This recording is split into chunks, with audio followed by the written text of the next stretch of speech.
এই জলপ্রপাতটি বিহারের রোহতাস জেলার সাসারাম থেকে 10 কিলোমিটার দূরে কৈমুর পাহাড়ে কাব নদীর উপর অবস্থিত।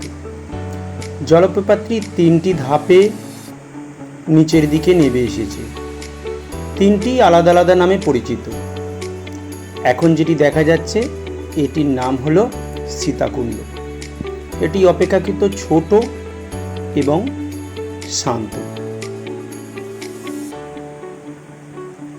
পরবর্তীকালে যে ধাপটি আমরা এখন দেখতে পাচ্ছি এই ধাপটির নাম হচ্ছে মানঝার কুণ্ড।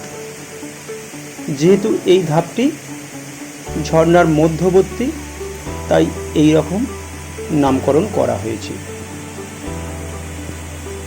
এই ঝর্ণাটি দেখার উপযুক্ত বা সেরা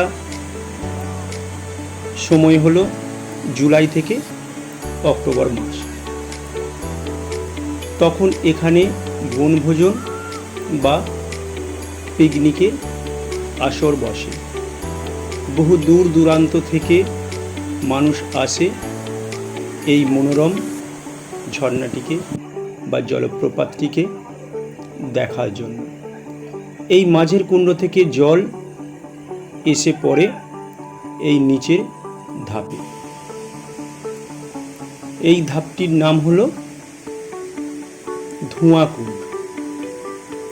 অর্থাৎ মাঝের কুণ্ড থেকে জল যখন গভীর খাদের এসে পড়ে তখন সেই জল কুয়াশা বা ধোঁয়া তৈরি করে।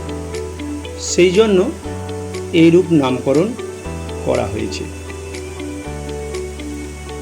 যেহেতু এটি বনভূমি বেষ্টিত পাহাড়ি এলাকা তাই এই ঝর্ণাটি দেখার জন্য গেট খোলা থাকে সকাল 6টা থেকে বিকেল 5টা পর্যন্ত।